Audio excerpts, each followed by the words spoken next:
uma hora para levar no ar aí. Um abração para vocês. Bom programa. Gabrielina, seja bem-vinda. Estamos os dois emocionados, Vamos celebrar a vida, né? Vamos celebrar. Um Que é abraço. o que a gente tem que fazer todo dia para toda a família e para todas as famílias, aliás, que enfrentam essa questão duríssima que é o Alzheimer, né? Saber, enfim, levar o afeto adiante quando a gente acaba perdendo o contato com as pessoas. A gente está disponível no Facebook, facebook.com/BandRS. Meu WhatsApp 51981499249. Vamos começar? Respira, meu amigo. Eu tava com saudade de você. Vamos lá. E de você também, que está nos assistindo a partir de agora. Então, as notícias, tudo que foi notícia no Rio Grande do Sul está aqui no RS. Aliás, sobre o Rio Grande do Sul, alertando por uma paralisia do Estado num futuro relativamente breve, o governador Eduardo Leite iniciou nessa semana um debate com a sociedade para mudar as carreiras do funcionalismo estadual. Há 4 anos sem pagar os salários em dia, o governo gaúcho busca diferentes saídas para a superação de uma crise que é estrutural. Como em toda mudança, o projeto também começa a enfrentar resistências, mas também tem apoio. Uma parcela considerável da sociedade já entendeu que o poder público não pode tudo e que precisa enfrentar as suas limitações para seguir prestando aquilo que a gente, sociedade, espera: em saúde, em segurança, em educação. O governador Eduardo Leite estará conosco aqui no RS Acontece. Ele já chegou aqui na Band. E você vai ver também outros destaques. Roda aí. Operação Doping. Polícia Civil prende quadrilha que vendia drogas e anabolizantes por WhatsApp na região metropolitana. André Carus. Mais 3 pessoas relacionadas ao esquema de empréstimos são presas temporariamente em Porto Alegre. Cuidado com o peso, excessos, disfunções metabólicas, sedentarismo. O que está por trás da obesidade? 1 em cada 5 brasileiros é considerado obeso. No estúdio, vamos trazer detalhes sobre a indicação da cirurgia bariátrica. Será que todo mundo pode recorrer ao procedimento? São Pedro delas, das crianças. É o primeiro festival de teatro para crianças que começou hoje no mais importante palco do Rio Grande do Sul. E na estreia, teve Shakespeare.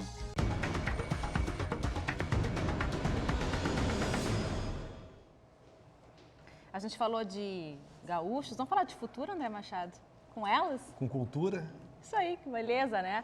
Amanhã de hoje, desta terça-feira, dia 8 de outubro, foi inesquecível para um grupo de crianças que esteve no Teatro São Pedro. Pela primeira vez, elas tiveram contato com um dos maiores clássicos universais do teatro, William Shakespeare. E contado de uma forma que não ficou nenhuma dúvida da plateia. Para poder entender Shakespeare, né? Aliás, Shakespeare para crianças é só o espetáculo, o primeiro espetáculo do primeiro festival de teatro para crianças do mais importante palco do Rio Grande do Sul, que é o Teatro São Pedro. Esse festival vai até o dia 13. A reportagem é da Karine Flores. William Shakespeare é um dos mais famosos escritores e dramaturgos da história. Suas obras têm mais de 400 anos. Já passaram pelo palco de teatros do mundo inteiro e até hoje fazem um enorme sucesso. Só que aqui, neste espetáculo, há um grande diferencial. O público, mais de 500 crianças. Olhares atentos e curiosos acompanham um dos maiores clássicos de Shakespeare, Macbeth. A obra foi adaptada para o público infantil, mas preserva o enredo envolvente de ambição, conflitos e traições em busca do poder. De Shakespeare, ela deve ser levada ao público infantil. Então a gente começa a construir a nossa peça a partir do texto de Shakespeare, mas a gente adapta justamente para o público infantil poder entender e seguir a ordem lógica do espetáculo. A gente trabalha com medo, a gente trabalha com traições, a gente trabalha com vingança. Isso é inerente à nossa existência. Enquanto humanos, nós vamos sentir isso o tempo todo e a gente tenta justamente focar nesse assunto para poder já trabalhar com as crianças, entendendo os seus próprios sentimentos e o sentimento do ser humano colega do lado. As apresentações acontecem no Teatro São Pedro, em Porto Alegre, durante toda essa semana e fazem parte das comemorações de Dia das Crianças. Uma oportunidade para aproximar os pequenos de experiências que certamente eles não vão esquecer. Denise trouxe os alunos, que estavam fascinados com a beleza do teatro. O que tu achou mais legal aqui? Aquele negócio de vidro da cortina do palco. Por que tu achou legal? Porque é grande. A ideia é fantástica, nós adoramos teatro Nós sempre procuramos proporcionar teatro para as crianças, cultura, atividades variadas, e vir ao Teatro São Pedro, que é um santuário, a gente está muito feliz. As apresentações fazem parte do Festival de Teatro para Crianças e têm tradução em Libras. Os espetáculos durante a semana, que tem 80% de gratuidade, já esgotaram, mas é possível acompanhar a peça no sábado e domingo, às 11 da manhã e às 4 horas da tarde.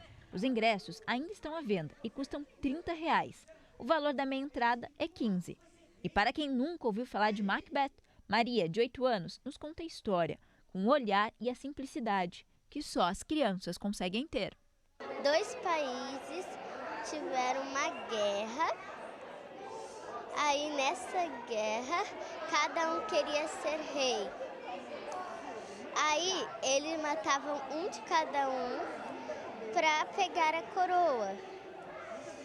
E aí aí no final, um deles matou o rei, que matou o rei verdadeiro, que virou rei. Vi algumas crianças entenderam Shakespeare. Olha, aliás, vamos falar sobre Estado, né? Um Estado em crise financeira, que não tem uma saída. Tem várias medidas que juntas podem aliviar os efeitos que fazem com que o Rio Grande do Sul invista pouco e preste serviços aquém daquilo que ele arrecada. A gente paga muito, recebe pouco. Na segunda quinzena de outubro, o Palácio Piratini encaminha ao Legislativo um conjunto de projetos que altera, entre outras coisas, a carreira dos servidores estaduais. Regime de recuperação, venda de estatais, desalienação de bens. Desalienação. Vou ter de férias, André Machado. A medida anunciada pelo Piratini se alia a um outro conjunto com o objetivo de superar em médio e longo prazo a crise nas contas públicas. Aqui no estúdio, que o governador Eduardo Leite já está conosco. Governador, muito obrigado pela sua presença aqui na Band. São pelo menos 6 projetos que ainda estão em construção. O que a gente pode saber desses detalhes do que está sendo construído? Bom, em primeiro lugar, muito obrigado a ti, também ao André, pela oportunidade aqui na Band de nós podermos começar a apresentar isso para a população gaúcha, especialmente aos nossos servidores, esse grande time, né, que junto comigo presta serviços como servidores que somos à população.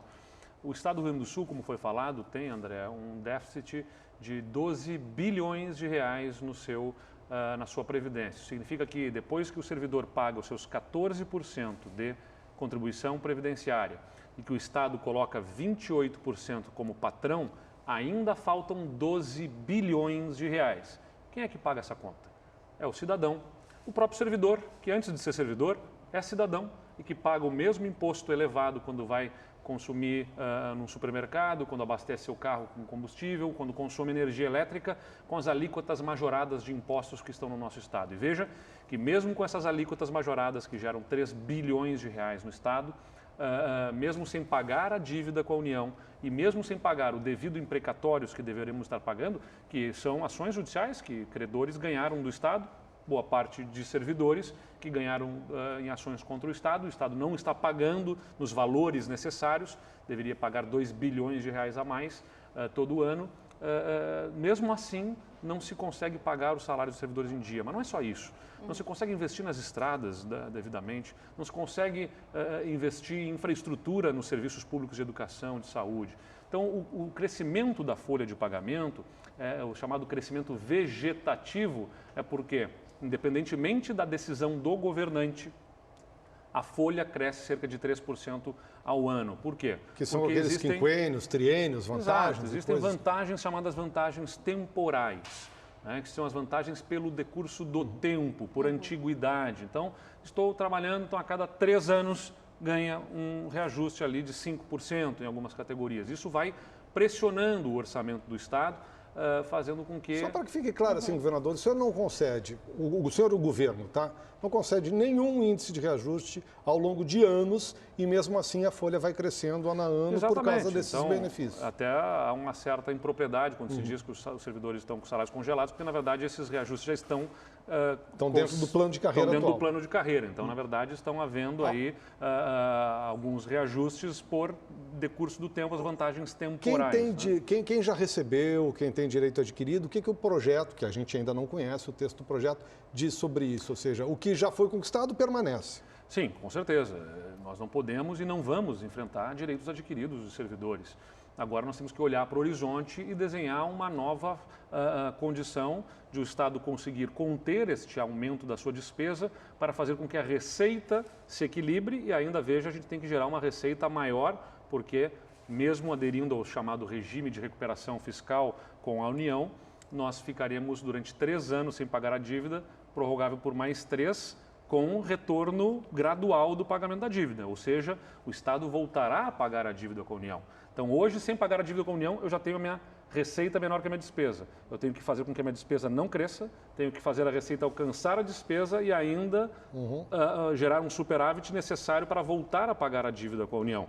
Então, eu preciso conter a despesa e gerar crescimento de receita com diversas outras ações. Entre elas, o estímulo à nossa economia, com outras fórmulas que incluem até a redução de impostos para animar a economia. Só que eu não consigo reduzir imposto se eu não contiver o crescimento da despesa com a própria máquina, com os salários dos servidores, com o déficit da Previdência. O senhor falou em regime de recuperação fiscal. Vamos aproveitar a situação para a gente poder também contar para as pessoas em que momento se está agora. Algumas medidas já foram tomadas. Sim, sem dúvida nenhuma. O Estado já encaminhou a questão das privatizações. Que já passou na Assembleia. Ou seja, só que a privatização das empresas como a CE, a CRM, a Sulgás, vão gerar para o Estado uma receita na venda e acabou. Claro, a CE volta a pagar o ICMS, isso ajuda, né, sem dúvida nenhuma, que hoje ela está sem condições de pagar integralmente o ICMS que é cobrado do consumidor e que não é entregue ao Estado. E que o senhor quer baixar o ano que vem, né? E que a gente quer baixar no ano que vem esse ICMS para 2021, que está majorado em 30%, para que ele volte aos 25% anterior. Então, a gente tem que fazer essas vendas estatais, mas vão gerar uma receita extraordinária. Ajuda a pagar a despesa, mas se não for tomada providência para que a despesa não continue crescendo no volume que ela vem, em seguida o Estado gera novamente um passivo, gera novamente um desequilíbrio. Porque foi assim que ele veio historicamente sustentando esse desequilíbrio. Já faz tempo que o Estado gasta mais do que arrecada.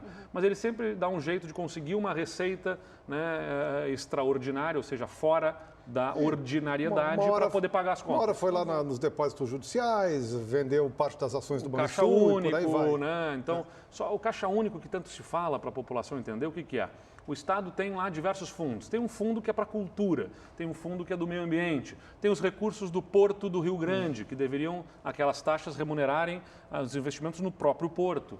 Tem os recursos do Instituto Rio Grandense do Arroz, que deveria financiar políticas do arroz. Vai sacando essas contas? Ao invés desses fundos financiarem essas políticas específicas, o Estado pegou e botou tudo junto, só, deixa eu usar isso aqui para pagar minhas contas do mês, independentemente do que se trata.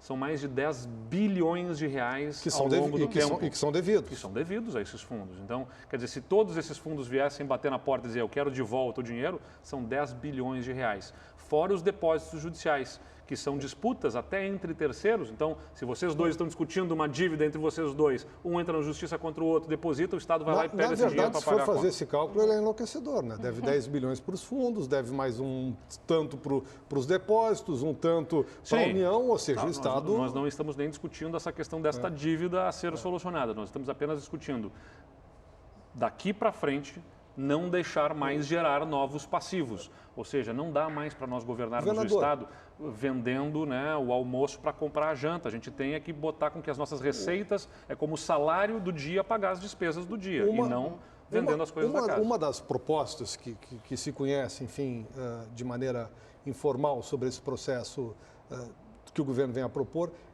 está na majoração de alíquotas, né? Uma alíquota zerada até em torno de R$1.000, depois as alíquotas variando de 14%, 16%... Para os inativos, para os aposentados. Sim, até 18% para quem ainda vende.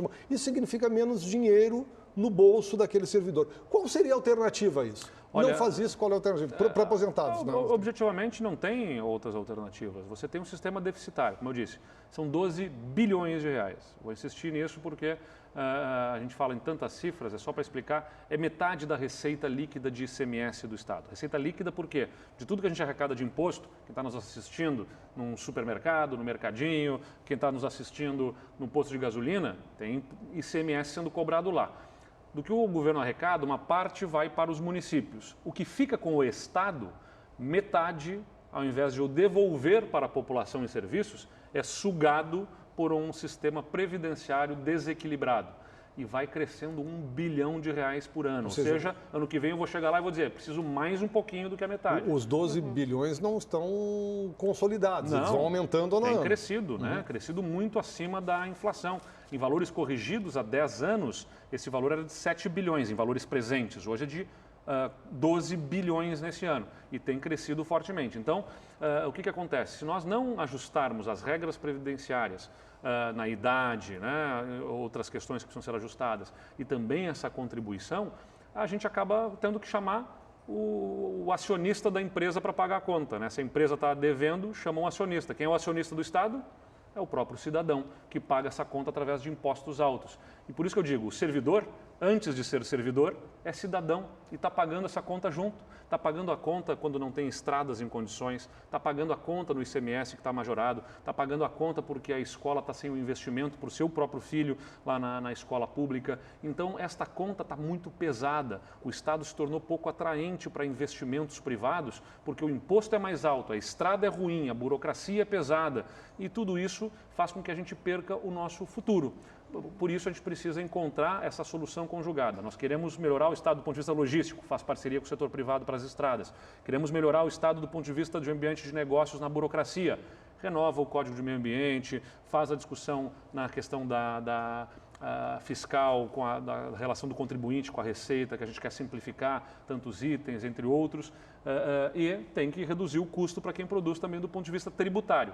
Para reduzir o ponto de vista tributário, para reduzir imposto, eu preciso reduzir o custo da própria máquina, senão a gente vai sempre cobrar essa conta do cidadão. Governador, está em construção ainda esses textos, né? Como vai ser o encontro com os sindicatos? Quarta-feira, amanhã provavelmente o senhor vai ter Começamos amanhã com o Sindicato dos Professores, se não me engano já está agendado. Vamos nos reunir com os sindicatos professores, com o CEPERS, vamos nos reunir com o sindicato das polícias, tanto militar quanto civil. Tem uma série de agendas aí marcadas, com os poderes também, porque serve para todos os poderes, né, nessas alterações. E é importante dizer que a gente começou uma agenda de diálogo lá no início do governo. E várias demandas que surgiram ali dos sindicatos foram ouvidas e até estarão incorporadas nos nossos projetos, inclusive prevendo ganhos reais para quem ganha menos. Né? Quando a gente vai alterar, por exemplo, o abono família, as regras do abono família, para poder aumentar o valor do abono família, que hoje está em R$ 44,00, a gente pretende mais do que triplicar esse valor. Então, um servidor que receba salários menores, que tenha filhos dependentes, né? Ele poderá vir a reduzir o seu desconto do vale-refeição, que é pago pelo Estado, e ainda ganhar um valor maior no abono família, porque nós estamos reorganizando, priorizando para quem ganha menos. Pode gerar, em casos, especialmente para professores, ganhos reais de até 12% no seu salário. Então, não é uma reforma para retirar... Isso para aqueles que ganham menos. Para quem ganha menos, quem ganha menos, porque, de fato, né, a gente precisa melhorar a vida dessas pessoas. O senhor citou um ponto que eu gostaria de destacar, governador, porque o servidor do Poder Executivo tem sido sempre aquele que é convidado a pagar essa conta com mais veemência. Tem na questão dos parcelamentos, salários menores. Dessa vez, não. O projeto ele atinge todos os poderes. E é importante também destacar, né, André?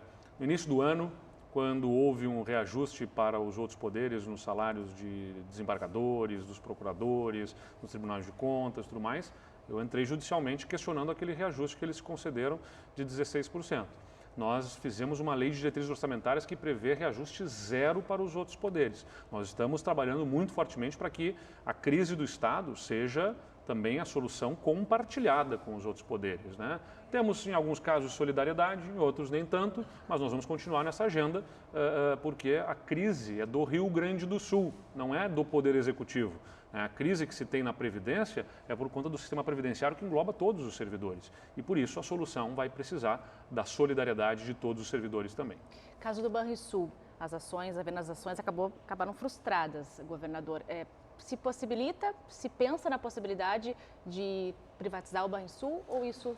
Só para ter uma ideia, a gente nesse programa que nós estamos prevendo, nesse conjunto de ações para os servidores, nós estamos falando na possibilidade de até 25 bilhões de reais nos próximos 10 anos que deixariam de ser gastos pelo Estado. Então, digo, não é economia, porque na verdade é um dinheiro que o Estado não tem, né? Então, você vai evitar aprofundar esta crise em 25 bilhões de reais nos próximos anos com a reforma dessas estruturas de carreira e de previdência, possibilitando que a gente reduza alguns impostos, possibilitando que a gente faça alguns investimentos nessa economia. Equivale a 3 vezes o valor, ou mais do que 3 vezes o valor esperado com uma eventual venda do Banrisul. Por causa de 8 bilhões, né? Você tem um valor precificado em ações, estou fazendo uma conta rápida, né, das ações que o Estado tem, que na venda que faria, mais o controle acionário, poderia gerar algo em torno de 8 bilhões. Então, nós estamos falando aqui de até 3 Banrisul. Ou seja, não adianta vender o Banrisul sem resolver o problema da crise. Para mim, para o meu governo, para os meus 4 anos de mandato, talvez fosse o mais fácil. Vender o banco, usar esse dinheiro para pagar as contas, sem mexer em direitos de servidores, né, como as expectativas que tem. Mas ia resolver o meu problema e o Estado, no ano seguinte, ia ter novamente uma situação de procurar. E essa é a mesma fórmula que foi feita no passado. Acha uma receita extraordinária, paga as contas e depois o próximo que vier que se vire. Não dá mais para fazer assim. Eu não estou aqui procurando culpados no passado. Não havia circunstância e contexto no passado para se discutir uma questão como essa. Nós temos agora que discutir. É inevitável. Só tem este caminho e nós vamos ter que enfrentar este tema do gasto na própria folha de pagamento para poder encaminhar um novo futuro para o nosso Estado. Bom, o senhor destacou que a primeira reunião deve ser com os CEPERS amanhã. Tem alguma questão específica para os CEPERS que cobra muito tempo, por exemplo, o pagamento do piso nacional? Como eu falei, a gente está revendo o plano de carreira dos professores.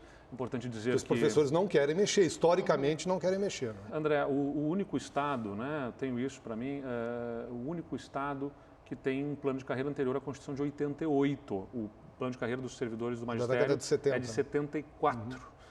É evidente que precisa de uma modernização, especialmente quando vem uma lei em 2009 que altera a remuneração como piso inicial. Então você tem que rever esse plano de carreira porque ele tem multiplicadores que estavam sobre uma base baixa e que agora tem uma outra base. Então você tem que rever essa estrutura toda. Não adianta querer pegar e sonhar que agora a gente vai aplicar aquele valor daquele piso com os multiplicadores existentes que vai virar uma conta bilionária.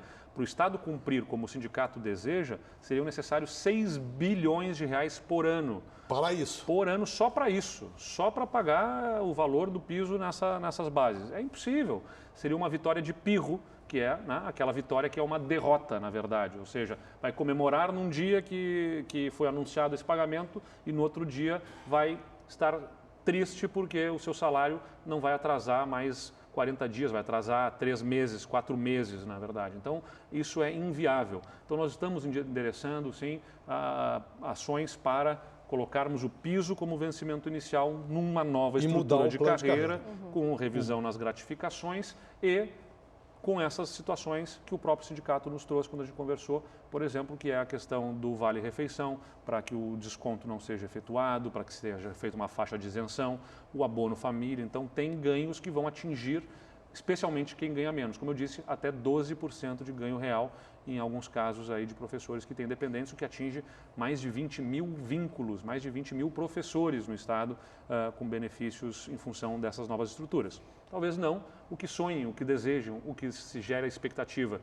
mas eu acho que depois de 4 anos de salários sendo parcelados, sendo atrasados, o que atravessou 2 governos, 2 governadores, um governador que inclusive concorreu à reeleição com salários atrasados, ou seja, não é vontade política apenas. Se fosse vontade política, né, o governador passado, o governador Sartori, teria colocado o salário em dia para concorrer à reeleição, né? Ou seja, está comprovado que não é uma questão de decisão política, é por absoluta falta de recursos do Estado por conta de uma estrutura defasada no seu pessoal, na estrutura de carreiras, de previdência, que precisa ser revista. O que a gente colocou na abertura, nosso tempo já está saindo, governador, mas eu acho importante ressaltar, não existe uma solução para o Estado do Rio Grande do Sul. Sem dúvida nenhuma. Não tem uma bala de prata, né? Você é um conjunto de ações. O Eduardo Leite, que as pessoas gostam de citar dessa forma, o Eduardo Leite quer cortar as carreiras e não vai resolver o problema do Estado. Não vai com isso. Como não vai com o Banrisul, como não vai com o regime, é um conjunto. Como eu disse, na verdade, até de forma muito equivocada, eu vejo algumas colocações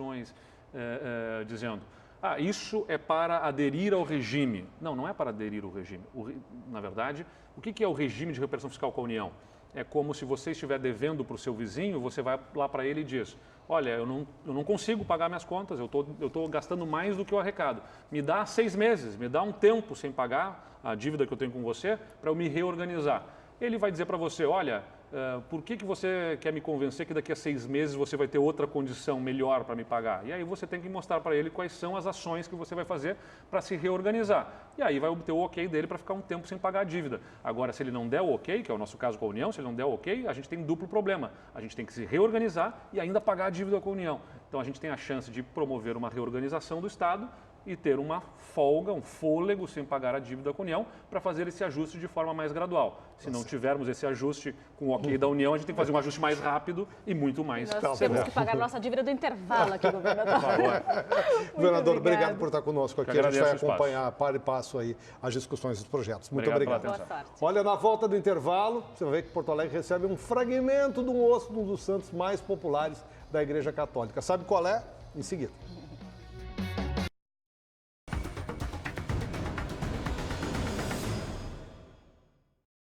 RS acontece de volta. 7 pessoas foram presas hoje pela manhã durante uma operação da Polícia Civil que desarticulou uma quadrilha especializada no tráfico de drogas sintéticas e na venda de anabolizantes. As encomendas eram feitas pelo WhatsApp. Segundo as investigações, entre os detidos estão um farmacêutico e um instrutor de academia. O repórter Jonathan Bittencourt acompanhou a entrevista coletiva concedida agora há pouco pela polícia em Canoas, na região metropolitana. As prisões aconteceram em Porto Alegre, região metropolitana e litoral. O principal suspeito, identificado como Fábio Goicoa Severo, de 38 anos, é instrutor de academia. Ele foi detido em Canoas. Ele se colocava nas academias, ia conversando com as pessoas, né? E aí eu acho que dependendo do nível da conversa, quando ele via que tinha algum tipo de abertura, ele oferecia o produto. Ainda não se sabe quanto dinheiro o grupo movimentou e há quanto tempo. Segundo a Polícia Civil, o esquema criminoso teve início quando um instrutor de academia decidiu vender anabolizantes. Ambicioso, contratou um farmacêutico para criar uma marca própria. Ele ajudava a fazer o próprio anabolizante deles e fornecer outro tipo de drogas prescritas, né, que precisam de prescrição médica, enfim, que o pessoal gosta de misturar. Os anabolizantes eram comercializados em frascos semelhantes a esse, com marca desenvolvida pelos próprios investigados, o que, segundo a polícia, dava uma impressão de maior profissionalismo do bando. Os agentes também apreenderam os materiais usados pelo farmacêutico Flávio Branquinho Queiroga, além de anabolizantes, medicamentos, aproximadamente R$10 mil em espécie e máquinas para uso de cartão. Os clientes eram todos da classe média alta. Muitos clientes às vezes não estão na academia ou não querem no ambiente da academia, daqui a pouco levantar suspeita. Então eles levavam na própria residência dos clientes e aí facilitavam o pagamento com maquininhas. Como disse a delegada Miriam, as investigações elas prosseguem, porque o que tudo indica pode ter também eventual lavagem de dinheiro em razão dessas empresas que muitas vezes são constituídas com uma finalidade ilícita, mas também para mascarar a origem ilícita de dinheiros ou recursos que são oriundos exatamente do tráfico de drogas. Olha, aqui em Porto Alegre, um homem foi preso por furto de energia no bairro Boa Vista. Foi na manhã desta terça-feira. Ele era responsável por um restaurante na rua Cassimiro de Abreu e estava com a energia ligada diretamente na rede da CE. A rede do estabelecimento estava desligada desde 2013. Essa foi a 31ª prisão registrada pelo crime de furto de energia na área de concessão da CE, dentro de um programa de combate a perdas da companhia. Vamos lá? Vamos seguir o baile? 31ª prisão. 31ª. Eu saí de férias, voltei e continuo. E a notícia é a mesma. Olha aqui. Seguimos então falando de criminalidade. Aqui em Porto Alegre, uma lanchonete do Burger King foi assaltada nesta madrugada. O local fica na Avenida Ipiranga, no bairro Santana. Foi invadido por bandidos por volta das 4h50 da manhã. Os funcionários do local chegaram a ser amarrados em uma sala. A polícia ainda não confirmou o que foi levado pelos criminosos. Bom, você lembra do Ricardo Neis, o bancário que atropelou um grupo de ciclistas aqui em Porto Alegre? Pois ele é considerado foragido pela Polícia Civil. Agentes estiveram nesta segunda-feira na residência de Neis para cumprir um mandato de prisão na última semana, que foi expedido na última semana, mas não encontraram o o sentenciado. As diligências seguem. A defesa de Ricardo Neis entende que o seu cliente não pode ser considerado foragido. O advogado Manuel Castanheira afirma que a polícia está equivocada, pois Neis seria foragido se tivesse preso e depois fugido. Castanheira também diz que não sabe o paradeiro do acusado, porque ele vive sem celular e só se corresponde por e-mail. Mancaro tem uma pena de 12 anos e 9 meses de prisão a cumprir. Foi condenado em novembro de 2016 pelo Tribunal de Júri por 11 tentativas de homicídio e 5 lesões corporais que você vê aí. Esse atropelamento em massa, que você revê as imagens, ocorreu no ano de 2011, no bairro Cidade Baixa, aqui em Porto Alegre. E, por incrível que pareça, Ricardo Neis foi pego, lembra, em agosto, em flagrante dirigindo, lá em Osório. Eu lembro. Seguimos por aqui, olha aqui é um fragmento do osso de um dos mais populares santos do catolicismo, está aqui bem pertinho da Band, na igreja Santo Antônio aqui do Partenon, recebeu relíquias de São Francisco de Assis. A gente ficou curioso para saber mais detalhes, mandamos a Karine Flores para lá. Karine, me conte, muitos fiéis aí emocionados com essa notícia? Com certeza, Gabi. Boa tarde para ti, boa tarde a todos. E os fiéis vão conseguir acompanhar e conhecer de pertinho essa relíquia, porque hoje, aqui na paróquia de Santo Antônio, no bairro Partenon, tem missa às 13h30 da tarde, tem uma outra missa às 7 horas da noite. Então, as pessoas vão conseguir vir até aqui e conhecer de pertinho essa relíquia. Ao meu lado está o Frei Turra para conversar, me explicar exatamente, porque essa relíquia é uma imagem e também um fragmento do osso de São Francisco de Assis, veio da cidade de Assis, na Itália, está chegando hoje em Porto Alegre, direto aqui na paróquia. É uma emoção, né? Um momento muito marcante, logo depois, aí uma semana depois do dia de São Francisco de Assis. Boa tarde. Boa tarde, é isso mesmo. Já hoje pela manhã, às 10 da manhã, foi um grande momento emocionante, quando recebemos pela primeira vez aqui no Rio Grande a relíquia de São Francisco. A relíquia é um sinal vivo de uma presença que não passa. A gente sabe que São Francisco abraçou o Evangelho, a boa nova, a boa notícia. Por isso, ele permanece sempre atual. Então, nós estamos recebendo aqui na Santo Antônio, bem vizinho da TV Bandeirante, né, para podermos viver esse momento de encontro. Imagino que as missas, que já aconteceu uma, vai acontecer agora às 13h30, outras 7 horas da noite, sejam missas muito emocionantes, né? Porque as pessoas podem acompanhar, ver de pertinho essa relíquia. Exatamente. Quando a gente se aproxima de algo que a gente admira e que traz uma mensagem, a gente capta melhor. Porque hoje em dia a gente vive no mundo da comunicação e é muito bom. Porém, a comunicação às vezes pode também nos distrair ou nos dispersar. Agora, quando a gente se aproxima, começa a ver, escutar, aí a questão fala diferente. Então, São Francisco realmente é esse grande santo da atualidade. Tanto é verdade que agora, em Roma, está acontecendo o Sino da Amazônia. O Papa Francisco, com toda a região amazônica, os bispos, padres e também cientistas estão pensando o futuro dessa riqueza fantástica que é a Amazônia. E o Papa Francisco, ele escolheu como padroeiro São Francisco de Assis. E tem uma explicação, né? O fato dessa relíquia estar percorrendo o Brasil, vai percorrer outras cidades aqui do Rio Grande do Sul, vão ser mais de 30 cidades aqui no estado gaúcho. Isso tem uma explicação, Marcos, 800 anos de uma data muito especial para você. Exato, 800 anos da fundação, do início da Ordem Franciscana Secular. Nós temos umas pessoas aqui que pertencem a esta Ordem Franciscana. São leigos, leigas, homens, mulheres do mundo inteiro que aderem ao projeto, eu diria, as bandeiras de São Francisco e procuram viver de maneira franciscana no mundo atual. Por isso, 800 anos é realmente uma data significativa. Bom, então fica aí o convite para todo mundo que quiser acompanhar. Hoje, às 13h30 da tarde, tem missa. Também dá para vir fora do horário da missa para chegar aqui pertinho, tirar uma foto, conhecer um pouco mais dessa relíquia e também para as pessoas saberem que até maio de 2020 vai ficar percorrendo aqui o Rio Grande do Sul mais de 30 cidades, André e Gabriela. Então muita gente vai poder ser abençoado, chegar pertinho dessas relíquias. Está pertinho da gente aqui, né? 3 da tarde a missa aqui do lado. Autoridades em saúde anunciam medidas para evitar que novos casos de meningite sejam registrados em Caxias do Sul, na Serra Gaúcha. Um menino de 10 anos morreu vítima da doença no último sábado. O repórter Pablo Ribeiro, da tua Rádio São Francisco, tem outras informações. Um menino de 10 anos morreu no domingo, vítima de meningite em Caxias do Sul, na Serra Gaúcha. Taylor Martins Matos deu entrada no hospital em estado grave. A Escola Municipal Abramo Pese, onde ele estudava, suspendeu as aulas ontem e, conforme a direção, a criança não apresentou nenhum sintoma enquanto estava na escola.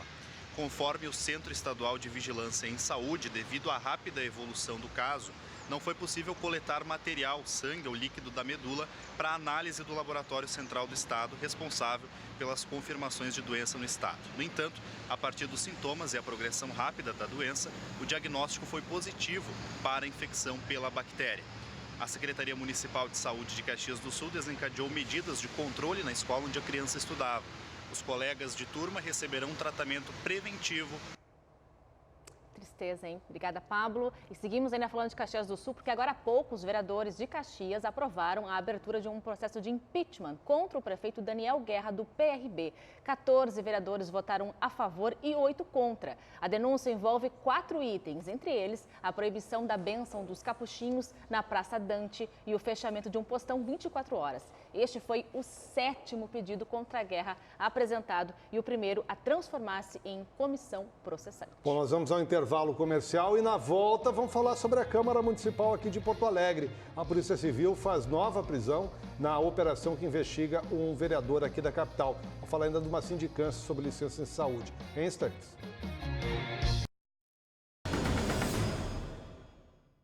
3 novas prisões temporárias nesta manhã na operação que investiga um esquema fraudulento de empréstimo no gabinete do vereador de Porto Alegre, André Carus, do MDB. Da redação, a Laís Dapper tem mais detalhes.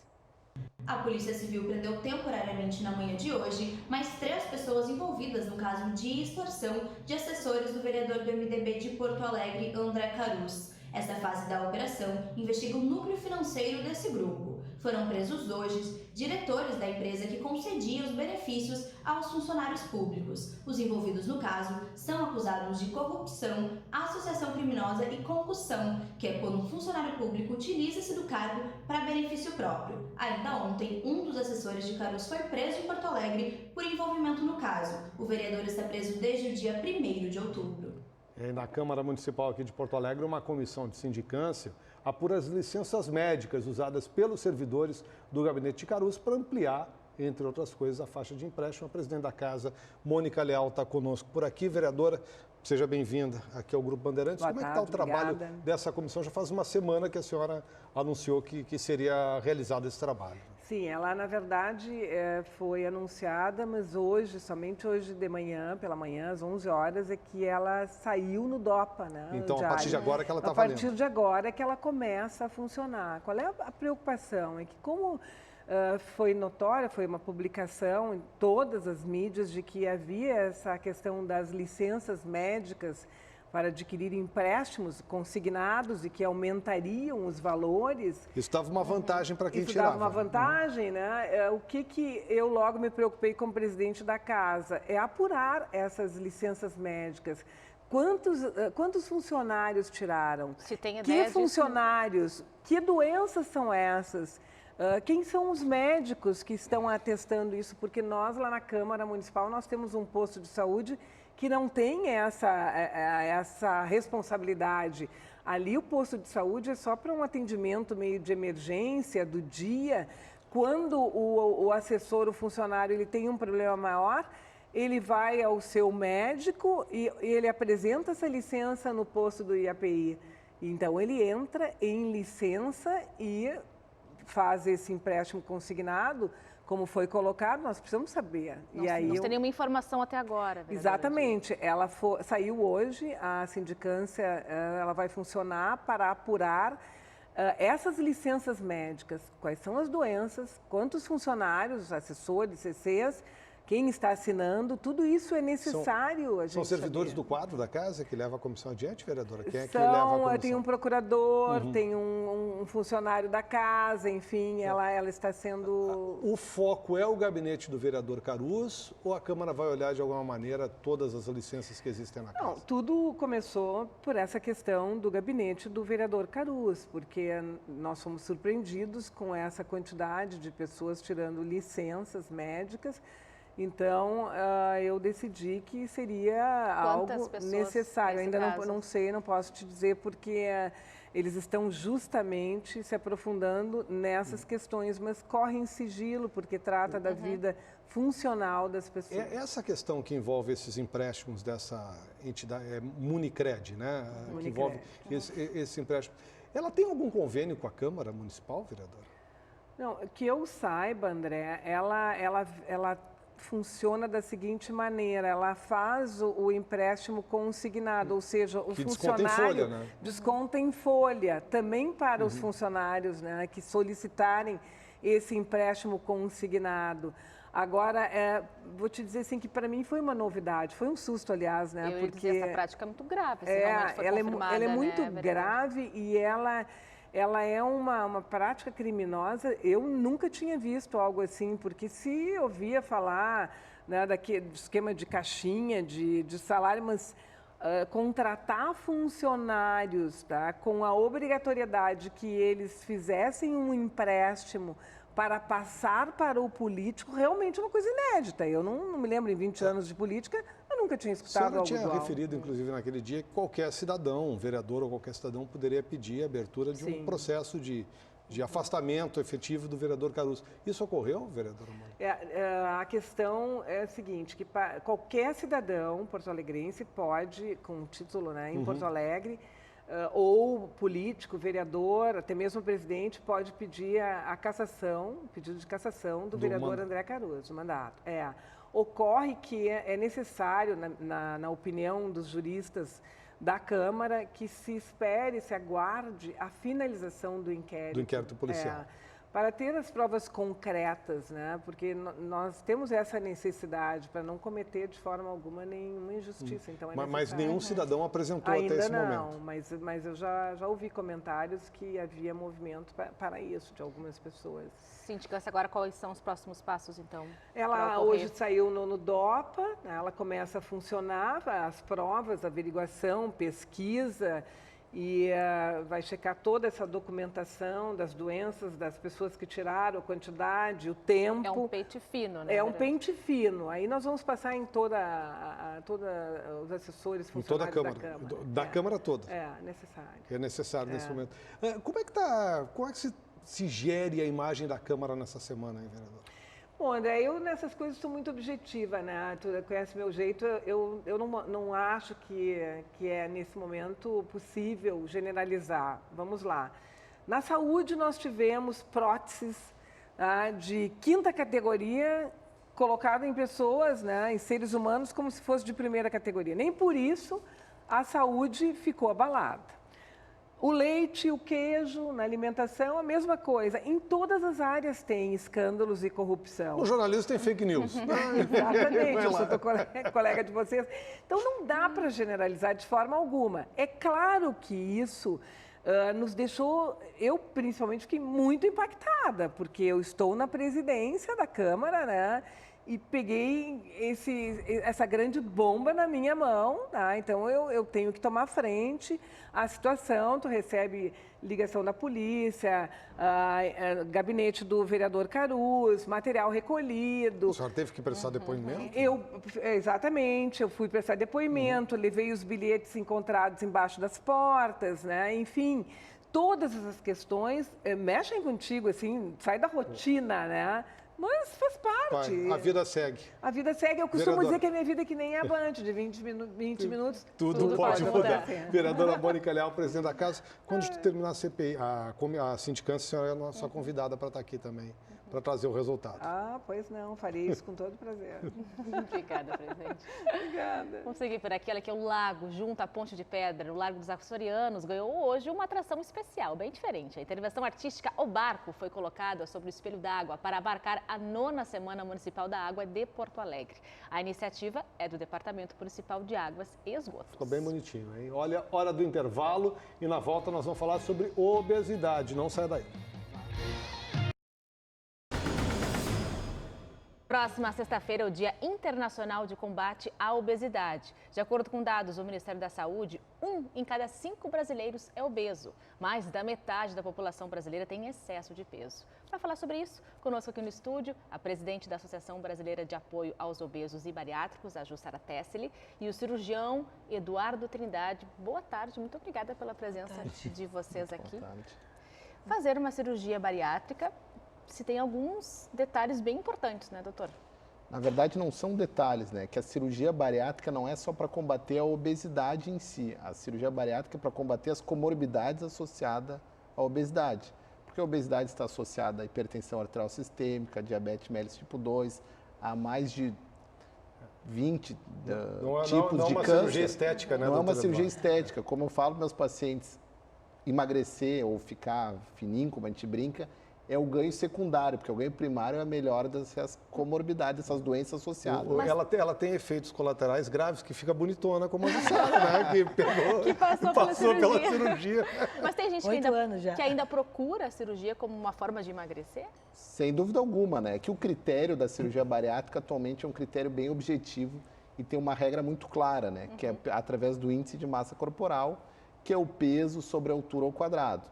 Atualmente pode-se indicar a cirurgia a pacientes que tenham IMC acima de 35, que é um cálculo simples de fazer, que apresente alguma comorbidade, alguma doença associada, ou acima de 40, daí não precisam apresentar nenhuma doença associada. A Jussara que comanda uma associação aí que ajuda quem pensa em fazer a cirurgia e quem fez a cirurgia. 8 anos, Jussara, você falou aqui? 8 anos. E estou livre de um diabetes mellitus, pressão arterial que era constante, alta, colesterol, triglicerídeos, então eu era uma bomba ambulante. Tua vida mudou muito. E uma nova aparência também. Ah, isso aí, e o marido mais apaixonado ainda. Tanto que ele não te deixa vir sozinha ao estúdio. Não.